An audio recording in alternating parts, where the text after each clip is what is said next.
menjawab salam. Semoga Allah mudahkan dalam waktu dekat ini bisa berangkat umroh. Amin. Assalamualaikum warahmatullahi wabarakatuh. Waalaikumsalam warahmatullahi wabarakatuh. Kabulkan hari Jumat ya Bu ya. Amin. Alhamdulillah, nasta'inuhu wa nastaghfiruhu wa na'udzu billahi min syururi anfusina wa min sayyi'ati a'malina may yahdihillahu fala mudhillalah wa may yudlil fala hadiyalah. Asyhadu alla ilaha illallah wahdahu la syarikalah wa asyhadu anna Muhammadan abduhu wa rasuluh wa nabiyyan ba'dahu. Rabbi shrah li sadri wa yassir li amri wahlul 'uqdatam min lisani yafqahu qawli. Segala puji hanya milik Allah yang Maha Pengasih, Maha Penyayang, yang membalas doa-doa hambanya, yang dengan memberikan beribu-ribu nikmat yang tiada terhitung, terutama nikmat iman, nikmat Islam, kesehatan, dan waktu luang, sehingga pada kesempatan yang baik ini alhamdulillah kita bisa berkumpul di majelis yang dimuliakan Allah, yaitu Majelis Ilmu Ali Abdallah ya Bu ya. Ya. Tidak lupa sholawat beserta salam semoga senantiasa tercurah limpah kepada suri tauladan kita yang telah memberikan cahaya dari gelap gulita ke cahaya yang terang benderang melalui ajarannya, yaitu Islam. Tidak lain dan tidak bukan, yaitu baginda Nabi besar Muhammad Sallallahu Alaihi Wasallam, kepada sahabatnya, kepada keluarganya, kepada tabiinnya, dan insya Allah nyampe kepada kita syafaatnya di yaumul akhir nanti sebagai pengikutnya. Amin. Sebelumnya saya perkenalkan diri dulu ya Bu ya. Nama saya Ibu Turhaini. Saya santriah MTKD kelas 3 Aisyah Bujundrum. Tempat tinggal saya di Komplek Pasir Jati Bu. Jadi saya sekolah ke Ali kelas ini lintas kabupaten. Iya. Ibu tahu ya di daerah atas kalau hari Minggu suka ada pasar tumpah, di situ saya tinggal. Ya, di Pasir Jati, Komplek Pasir Jati atas. Nanti kalau ketemu sapa ya Bu ya, biar kita jadi saudara terus nyambung silaturahmi. Punten ibu-ibu, saya berada di depan ini bukan untuk mengajar ya. Saya tahulah dari wajah ibu-ibu mah udah pada pintar kelihatan dari wajahnya. Saya hanya sharing yang saya tahu selama belajar di MTKD.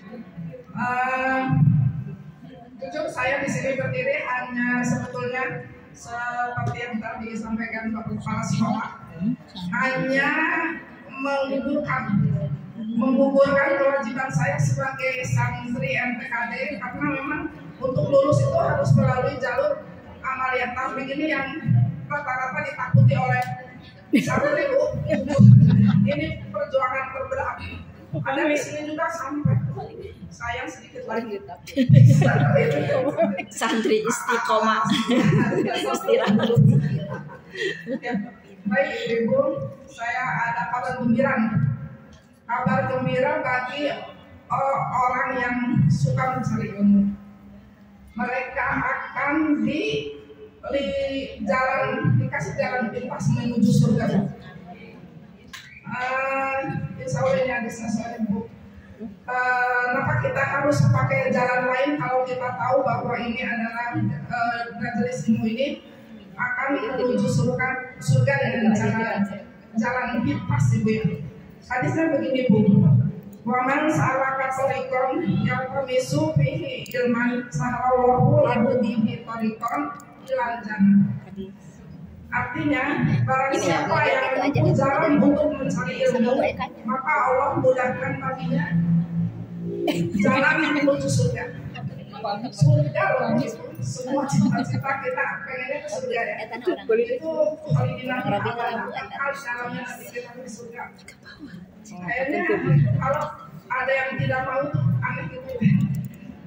Kadang-kadang kita hanya urusan dunia saja, umpamanya kita pengen ke dunia, pengen Kita kadang-kadang melalui jalan bebas dengan segala resiko untuk mendapatkannya dengan kredit gitu ya. Padahal tidak sabar kita untuk menabung.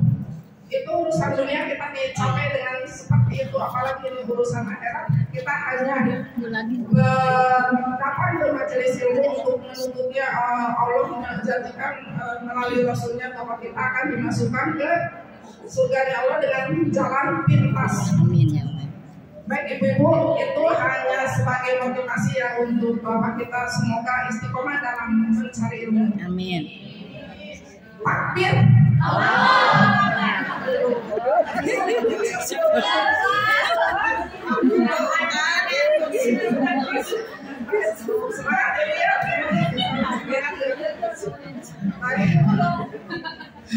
Baik, itu hanya sebagai motivasi ya bahwa kita harus selalu istiqomah dalam mencari ilmu.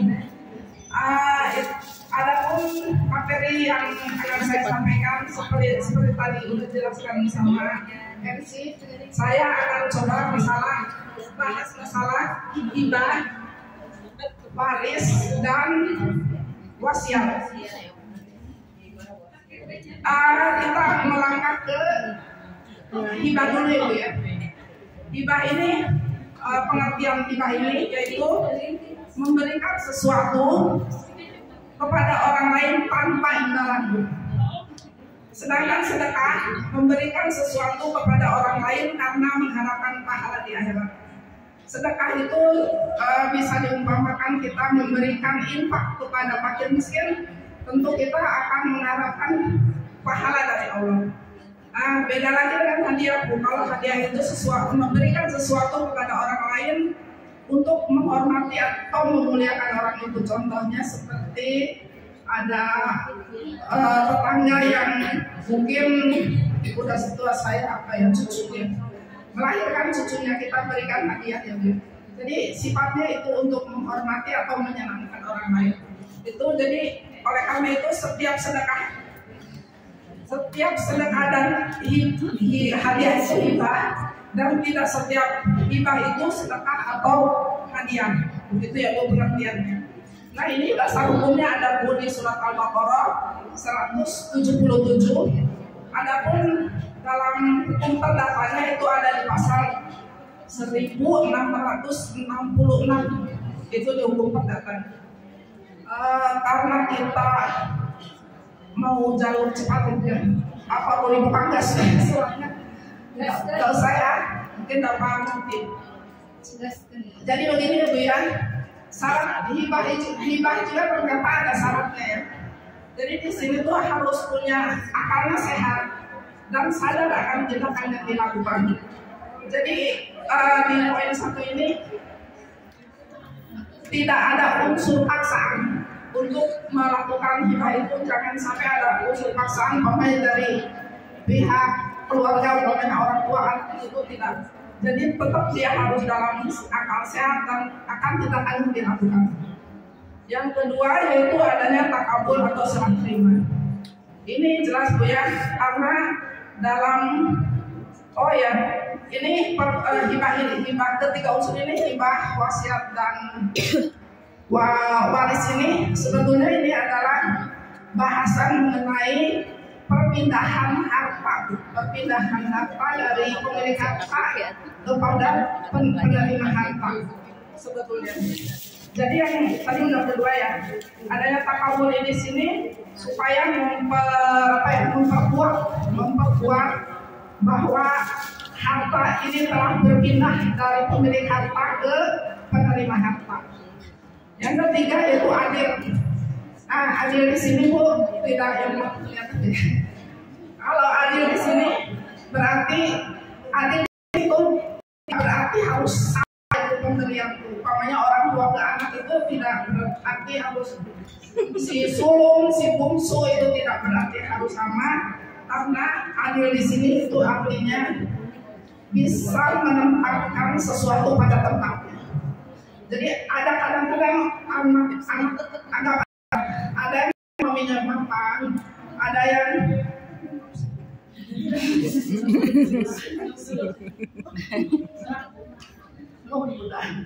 Ada yang ekonominya itu lemah, jadi kita bisa menempatkan siapa yang diprioritaskan untuk dikasih lebih, siapa yang yang dikurangi karena dia mapan gitu. Adil di sini harus tidak berarti harus jumlahnya sama.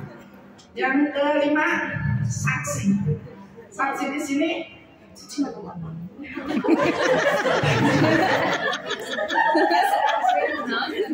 tiga nih ekspresi ngeganggu putur ini yo. Ketua buat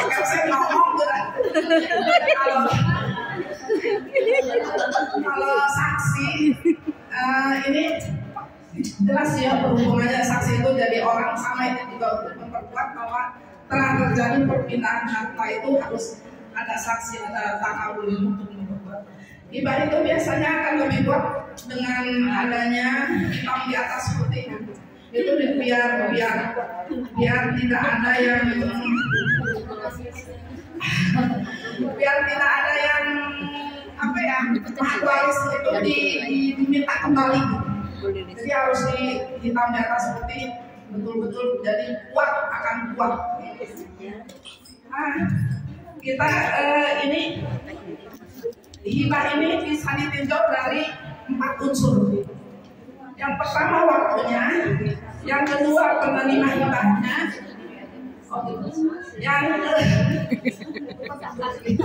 yang ketiga itu benar, yang keempat itu hitungan. Jadi yang pertama ini justru menghalangan. Waktunya itu jadi pemilik harta itu adalah orang tua. Di situ kondisinya itu harus dalam keadaan hidup. Jadi hibah itu pemilik harta itu harus dalam keadaan hidup, jangan sudah meninggal. Itu dari sisi waktu. Dari sisi penerima hibah, jadi penerima harta dari pemilik harta tidak terbatas pada ahli waris. Jadi ini penerima hibah itu boleh ahli waris, boleh juga bukan ahli waris. Itu bisa ke siapa saja ya hibah. Hukumnya apa? Hukumnya sunnah. Hukumnya sunnah. Dan hitungannya gimana? Sebetulnya tidak ada hitungan. Jadi ini di kekuasaan hitungan jumlah harta yang mau dihibahkan itu sepenuhnya diserahkan kepada pemilik harta. Hak apa namanya? Takut belibet hak apa? Prerogatif ya,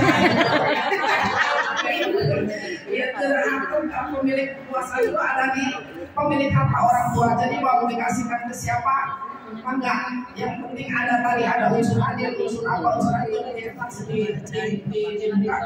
Baik, kita lihat selanjutnya. Nah, hikmahnya itu bisa memberikan hibah ini dapat menghilangkan penyakit dengki ya Bu ya. Penyakit dengki, penyakit yang di hati dan nilai-nilai keimanan. Karena jelas kalau kita diberi itu biasanya hati kita akan hati itu akan ternyata dia itu baik, jadi kan memberi ke saya walaupun tadinya ada sedikit penyakit hati ya. Hibah juga dapat mendatangkan rasa saling mengasihi dan menyayangi.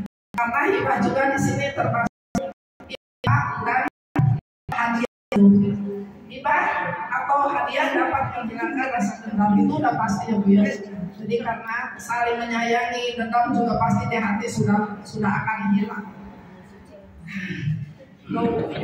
Nah, baik kita ke wasiat. Wasiat ini juga secara pengertiannya wasiat ini ya adalah harta yang diberikan oleh pemiliknya kepada orang lain ketika dia masih hidup. Namun berpindahnya harta berpindahnya harta itu ketika dia sudah hidup. Jadi hibah itu wasiat itu diberikannya itu ketika pemilik harta masih hidup. tetapi berpindahnya nanti ketika si pemilik harta sudah meninggal. Jadi ada setengah waktu. Kalau pemilik harta belum meninggal, hak wasiat itu belum nyampe ke pemilik wasiat. Tunggu meninggal dulu baru kita haknya. Ya. Iya. Baru ijab. Syaratnya sama Bu, bisa kayak tadi, bisa ditinjau dari empat unsur. Jadi waktunya kapan, penerimanya siapa, hukumnya apa, hitungannya gimana. Nah tadi udah saya jelaskan bahwa dari sisi waktu itu pemilik harta harus dalam kondisi masih hidup ya. Hak wasiat berpindah setelah yang punya harta wafat atau meninggal. Siapakah penerimanya? Ini kalau tadi hibah boleh siapa saja. Kalau di sini wasiat bukan jalur ahli waris. Jadi di luar jalur ahli waris. Ahli waris tidak berhak menerima wasiat. Ini hukumnya juga sama sunnah kayak hibah. Hitungannya gimana? Nah ini hitungannya udah kalau tadi terserah pemilik harta hibah, kalau ini hitungannya udah ditentukan, hanya boleh paling banyak itu sepertiga dari harta kita. Kalau harta wasiat lebih dari sepertiga nanti jatuhnya akan jatuh ke waris. Ini Bu, ada wasiat itu. Ada bagaimana kalau umpamanya kan tidak kadang-kadang penerima wasiat itu bisa meninggal dulu dari pemilik harta. Udah diwasiatkan, tahu-tahu yang menerima wasiat itu meninggal dulu gitu loh. Nah itu gimana kira-kira? Kemana tuh hartanya? Kita belum meninggal, yang diwasiatin udah meninggal duluan. Jatuhnya ini ada yang pendapat yang kuat ini jatuhnya ke yang punya rumah, ke pemilik harta lagi Bu. Tapi ada dua pendapat yang lemah, katanya bisa ke ahli waris penerima wasiat bisa. Ada juga yang berpendapat bisa diinfakkan atas nama penerima wasiat. Tapi itu rada lemah. Yang kuat kembali lagi ke pemilik harta. Sebetulnya ada yang penerima wasiat itu ininya jadi bisa batal, wasiat itu bisa batal karena umpamanya yang bila penerima wasiat itu berubah menjadi gila, itu bisa wasiatnya bisa batal wasiatnya. Terus barang yang diwasiatkan tiba-tiba hilang, nggak jadi wasiatnya. Pemberi wasiat itu mencabut wasiatnya kembali karena mungkin si penerima wasiat itu menurut penilaian pemberi wasiat kayaknya ini orang tidak layak memberi wasiat, setelah diteliti ini cabut lagi bisa itu wasiat. Terus yang ke ini penerima wasiat itu tidak mau menerima wasiat. Sayang ya. Mungkin dia merasa lebih mampu dan mungkin bisa diberikan ke yang lebih ekonominya lebih membutuhkan dari dia, bisa jadi dia mungkin tidak menerima, bisa dari sisi itu bukan berarti dia tidak mau ya, karena alasan tertentu bisa jadi dia tidak mau. Ini ada juga di bagaimana wasiat itu kan kadang-kadang suka ada ini ya, merubah wasiat itu, hati-hati Bu. Itu ancamannya ada ancaman yang bagi merubah wasiat itu. Hukumannya itu ada di surat Al-Baqarah ayat 181. Hati-hati dengan penerima wasiat itu, jadi harus penerima wasiat itu tetap harus amanah ya, tidak boleh. Karena jelas Al-Quran telah mengancam bagi yang merubah wasiat. Kita ke wasiat mendekatkan diri jelas kepada Allah. Wasiat dapat menambahkan kebaikan pada wasiat. Wasiat dapat menolong dan memberikan keleluasan ekonomi kepada penerima wasiat, itu jelas pasti. Nggak usah dulu. Kita lari ke waris. antara Agus. Alhamdulillah. Pengertian waris ini berpindahnya atau pemilikan dari orang yang meninggal kepada ahli warisnya yang masih hidup. Baik yang ditinggalkan itu berupa harta atau uang, tanah atau apa saja yang berupa hak milik legal secara syariat. Jadi gini ya Bu ya, sebetulnya karena harta ini semuanya milik Allah, semua milik Allah. Kita itu di dunia hanya diberikan oleh Allah itu hak guna pakai selagi masih hidup.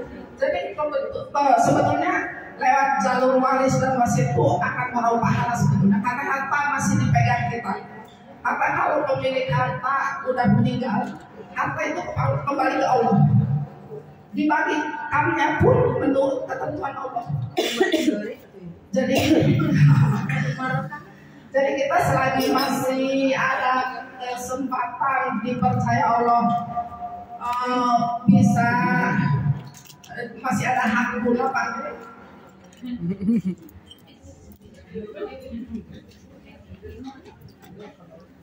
Hak guna pakai kita bisa ini biar bisa dimanfaatkan sebaik mungkin karena nanti kalau kita udah meninggal haknya nanti kembali kepada Allah. Baik, nah tentang pembagian hartanya itu adanya di surat An-Nisa ayat 11, 12 dan 176. Jadi Allah yang terlengkap di Al-Quran itu tuh nggak usah diterjemahkan lagi, itu yang paling lengkap tentang pembagian waris sebetulnya. Cuma di masyarakat kita kepada umumnya lebih mencintai hibah karena hibah itu dinilainya lebih adil. Padahal sebetulnya lewat Al-Quran itu kalau Allah udah menentukan pasti benarnya, pasti adilnya. Jadi itu hanya prediksi kita ada kayaknya adil tuh. Karena pakaian atau perempuan dibagi sama. Kalau menurut waris kan beda ya. Laki dapat 2 bagian, perempuan sebagian. Kalau diwaris. Jadi ada masyarakat itu lebih memilih hibah karena menurutnya mungkin lebih adil. Betul itu hanya prediksi. Soalnya dihandap jadi kita. Dan golongan waris itu ada ini kalau ini garisnya garis keturunan itu ya, yang usul hawasin itu. Ada juga jalur pernikahan anak istri. Jadi usul ini ahli waris dari golongan ke atas yaitu kakek, nenek, buyut ya. Dan hawasi itu garis keturunan ke samping. Samping itu bisa paman, bibi ke samping. Kalau furu itu ke bawah. Keturunan ke bawah itu yang anak, cucu. Itu yang golongan waris. Jadi barangkali nanti sebetulnya bicara waris siapa sih ahli warisnya ini? Ahli waris yang ini. Baik. Kita karena hikmah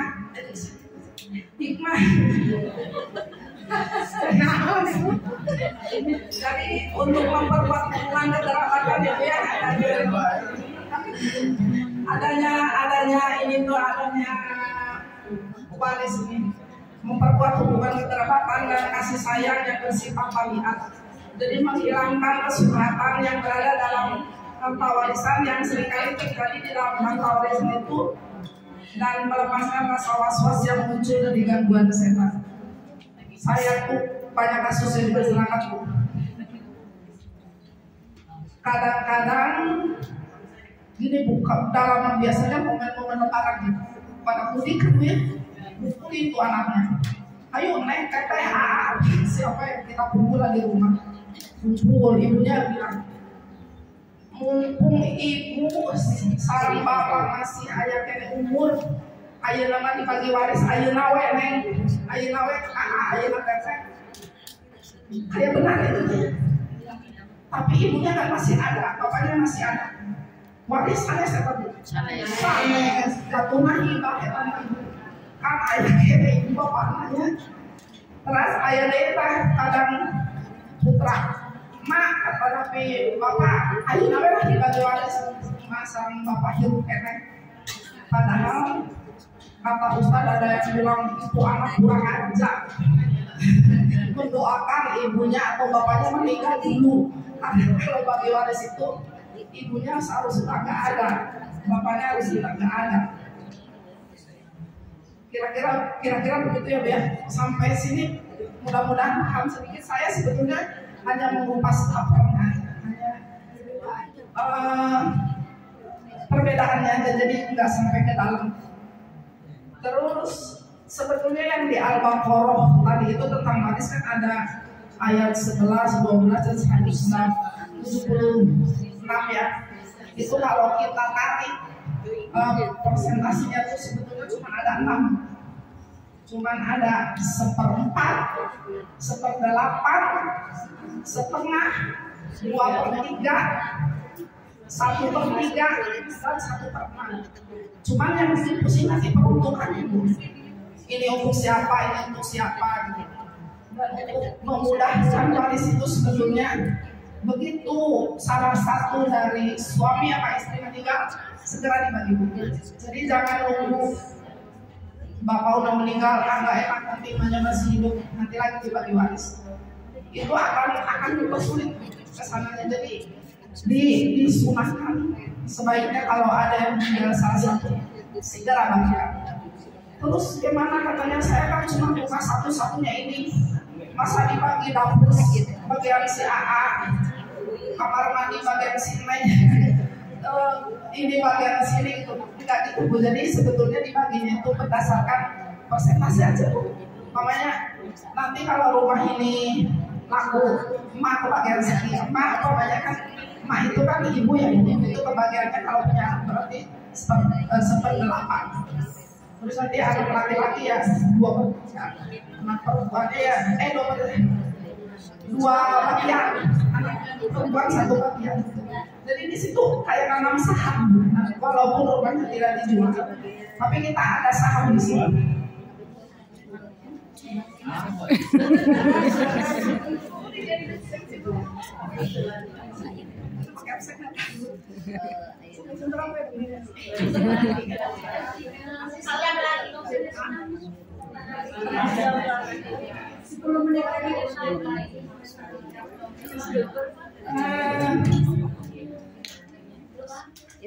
Saya banyak sebetulnya kasus di masyarakat tentang waris kadang-kadang kita tuh kendalanya banyak banget. Contoh kasus saya aja, ibu saya udah meninggal, bapak saya masih ada, adik-adik masih ada, tapi tidak mau berbagi karena katanya bapak masih hidup. Saya hanya berhak ngasih tahu karena itu akan menjadi kendala keluarga. Sementara yang lain kita tahu, yang sudah tahu bingung ngelurusinnya gitu. Ya udah, akhirnya saya cuma berhak ngasih tahu, keputusan mah terserah. Pusing jadinya Bu. Kalau tidak paham semua tentang waris akhirnya akan dan hati-hati juga ada kasus ini tentang kesalahan orang tua. Jangan sampai ada yang namanya anak yang disayangi dan anak yang tidak disayangi, atau anak baik dan anak yang belum baik gitu ya. Karena kita suka beda-beda. Sebetulnya semuanya anak kita, jadi kita tetap harus hadir. Mana tahu ya Bu ya, lewat anak yang belum baik ini justru Allah menyediakan pahala lebih banyak dari situ. Ada anak yang belum baik ini mungkin kita akan terus mendekati Allah dengan cara berdoa supaya baik. Dan jadi jangan sampai akhirnya kita jadi berantem gara-gara ini anak kesayangan, ini tidak anak tidak kesayangan juga kan. Sebagai orang tua kadang ada yang seperti itu. Soalnya di sini kan ya.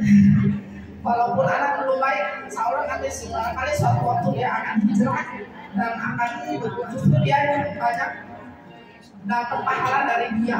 Mana tahu ya, kita kan Allah menguji lewat jalur anak itu bisa meraup pahala dari anak itu.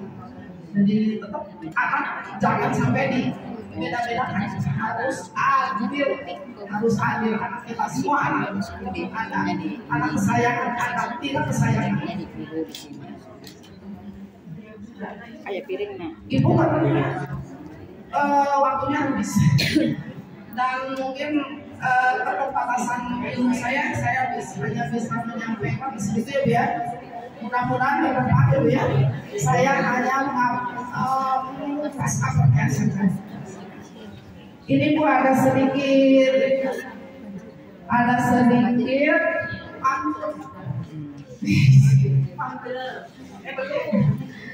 ini ditanya minum jamu sehatkan raga, makan buah sehatkan mata, kumpulkan ilmu di dalam badan, amalkan ia dalam kehidupan nyata.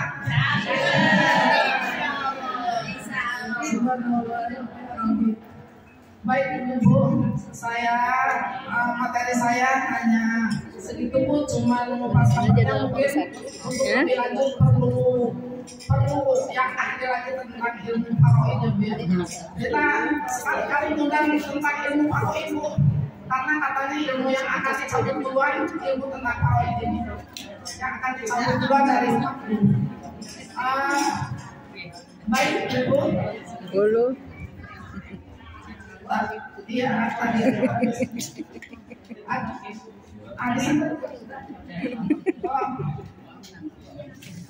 saya tadi perasaan lagi baca itu. Jadi ini diriwayatkan pelajarilah faraid dan ajarkanlah kepada manusia atau orang banyak, karena dia faraid adalah setengah ilmu dan dia itu akan dilupakan serta merupakan ilmu yang pertama kali dicabut atau terkalah mengaku. Itu hadisnya Bu ya. Baik Ibu, terima kasih atas perhatiannya Bu. Saya kesalahan. Ibu Waris baru datang. Kesalahan tentunya dari saya ya, kebenaran hanya milik Allah. Untuk itu saya mohon maaf ke rumah Ibu ada lagi ke rumah Ibu Rosi di mana? Panas Andir. Alhamdulillahirabbil alamin. Wassalamualaikum warahmatullahi wabarakatuh. Waalaikumsalam warahmatullahi wabarakatuh.